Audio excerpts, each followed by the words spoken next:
We have here a game that might be able to save charades from you feeling really stupid. Monikers. It's the opposite of a happy dog. It's a pet in your house. It's Mad Tiger. Monikers is a party guessing game for about 4+ people that plays in about 30 minutes. Now in this game, you're given a bunch of cards and you're expected to give clues on cards, giving charade clues, one-word clues, or even just descriptions of the card themselves.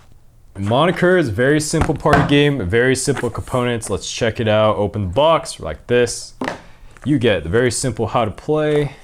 And then, wow, what do you know? A bunch of cards. What do you know? I'm just gonna dump it out right here. All of the cards that come in the game already printed. The game is nice enough to give you a bunch of blank cards where you could write whatever the hell you want on them. To play Monikers, you're gonna split your play group into 2 teams. Now everyone's gonna get a bunch of cards in their hand, picks cards they want in the game, and then on your turn, your team has 1 minute to guess as many cards as possible. One person gives hints, and the others try to guess what they're saying in real time. Hey, now actually we have Daniel with the camera right there. Let's just do a demonstration. You ready for this, Daniel? Okay. All right, so we got, Nick Cage yells, not the. The Beast? Yeah. This one, oh, it's the lady in the Civil War. She's an escaped slave. She's gonna be on the $20 bill now. Oh God. Skip.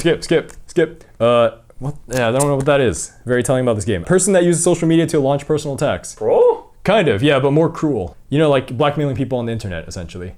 Cyberbullying? Yeah, exactly. No idea what that is. Daniel wouldn't know what that is. Oh, it's the guy who got busted in jail for doing the stuff. He's black. Bill Cosby? Yeah, we know what that is. What the yeah, I don't know what that is. Okay, you get the idea of how to play a game. Hey, you want to show us the cards that were omitted just so people have a reference? Because we have no idea what cards you just passed over. Okay, well, you know what Harriet Tubman is. A freegan. Oh my God, a man from Nantucket. It sounds familiar, but I'm probably thinking of something else. Richard Pryor, never heard of in my life. Che Guevara, the Cuban guy, I don't think you know who that is. Probably not. Okay, so say everyone's playing, right? And then the deck depletes. On the next round, you're gonna give one-word clues. Now we're gonna have this giant stack that we just went over. I mean, we're literally just playing the game. Just hire a friend as a cameraman, you can play the game. And go. No idea. Pony.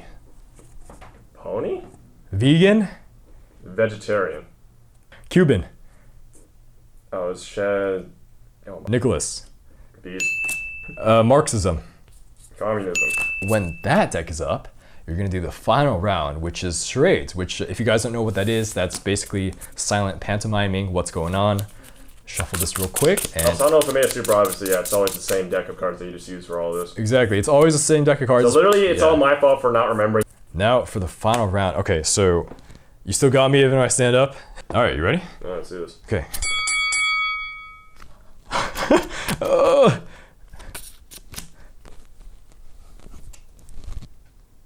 Bill Cosby?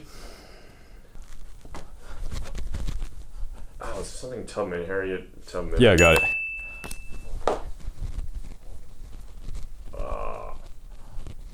All right, well, I think that is a pretty good representation of how to play this game, albeit not the best representation. Now onto the pros of charades.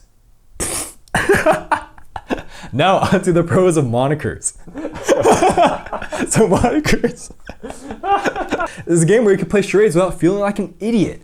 So as you might have seen from that presentation, I was doing things that neither of us understood very well, but since we understood the deck of cards in the game, we could understand it. So the scaling from the first round to the third round is a really nice twist in terms of party mechanics and scales the game up well. For many, this will be enough to buy the game, and that is perfectly understandable. There's been so many times where I play charades, like normal charades with a family friend or whatever, and you feel like such an idiot and everyone feels like an idiot. No one knows what's going on and it's not as much fun. The second pro for this game is that the art style is actually really cute. So on some of the cards have really cute art on them. I think it's a bunch of different artists. So you got like Julius Caesar getting stabbed here, and you got baby Jesus here. Not to mention that whatever's on the box is really cool. Like the guy, like a head getting sliced off. Jesus. Now the game mechanics for this game are easily accessible and are very appropriate given the scope of this game. It takes about 30 seconds to teach someone how to play the game, especially if they know how to play Taboo or charades. Now it's a party game, so we want to talk about fun, right? So the ability to have fun inside jokes with people, albeit perhaps a bit forced at times, it's good. I mean, I think the jokes might have had more lasting power if this was more relevant to us, but in terms of what people would expect, especially the target audience, very good. And you're also going through so many cards, so there's bound to be something that you and your friends have a laugh about. Now, we did mention how the game might not be too culturally relevant for you. Well, not to worry too much, because there is a nice paragraph for each card given a description of what exactly it is, which helps players like me and Daniel, who are not exactly in their late 20s or early 30s. The last pro, now Daniel just brought this up as I unboxed the game, is that they give you a bunch of blank cards where you can actually add your own twist to the game. So you can like maybe just use this as a standalone to play the game with once you buy the game, or you can mix it up with this giant pool of cards to really add some variety in your playthrough. For example, my friend put right here Santa Claus.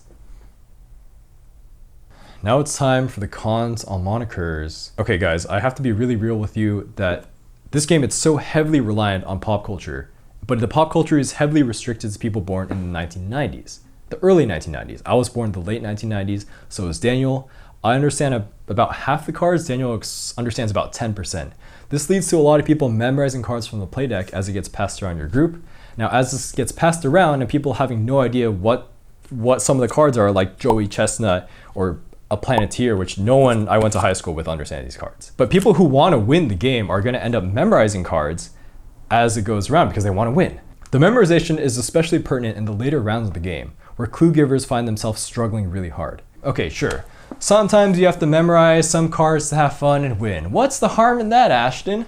I too have fun memorizing cards and spewing out and using my short-term memory in this game, but Daniel pointed out that this is against the spirit of the game. Isn't Monikers about understanding pop culture references and having a giggle about that?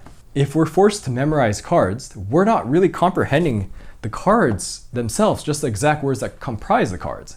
At the end of the game, you didn't really understand the cards while playing, you just chewed them out and spit them out, like what I did for vomit studying in college. The second point is, because of the subjectivity of this game, I couldn't help but feel like some of the points on the cards, like here, did not really line up with how hard the card was to guess. Then again, your mileage may vary based off how culturally relevant this game is to your playing group. On to our recommender score. So this is a score that me and Ashton have both collectively agreed upon in trying to give the game a more objective rating as to how we would rate the game for others. And so, our recommender score is a 5 out of 10.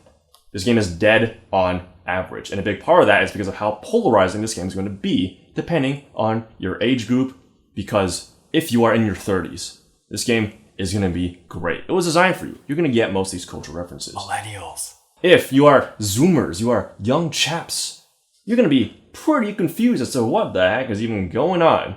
Yeah, anyone who's an iGener or a Gen Z, same thing, will definitely feel a little out of place here. Sure, it's still possible to play the game because every round is based on the exact same card we already used in the first place. But that makes gameplay turn into just memorization. And to talk about charades, like, yeah, this game does let you play charades with your friends more easily, but it's just charades. It's not anything too mind-blowing.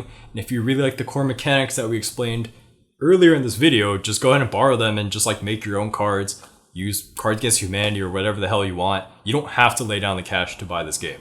Now it is time for my personal score, what I subjectively think about the game. Monikers is going to get a rating of 4 out of 10, a below average game. The game is not quite competitive enough like Taboo to keep you invested in their point system that they made up. I felt like for a game that did not do the uproarious social aspect party side of gaming that well, it should have compensated with its competitiveness, but it doesn't. Even if the mechanics allow you to play charades comfortably, it's not quite fun enough. So you probably noticed during the gameplay that I had no idea what the hell was even going on when Ashton was giving me those clues. Which makes it so that whenever I play this game, I basically just have to just memorize everything. And that's not really fun. If I'm playing a party game, I don't want to memorize stuff. I just want to do things and be dumb and talk a lot. This game, like, you stop doing that by the time you're on the second round because then you have one more clues and you start playing charades. Actually, charades pretty fun though. That is overall not the most pleasant experience for me, and so I'm gonna give this game a 3 out of 10 on the personal scale. Can we play another party game? Like, dude, I don't know what's going on. I don't know who these people are. I'm very lost. Okay, so for Monikers, if you're someone around our age, iGener, Gen Z, Zoomer, I would stay away from this game because you're not really gonna understand a lot of the cultural references, and thus you're not really getting the spirit of the game. But if you're a millennial, you will understand the spirit of the game. It has a lot of those old internet memes or a lot of TV memes. But overall, I would say, it's an alright game. You can't really go wrong with it, but it is just charades. Looking to play charades with your friends and not look like an idiot? What if I told you could do it for free? Check out the link below in the description to print and play Monikers. Yeah, this game. This game is free, print and play by the publisher. So check it out in the description below and you can start playing right away.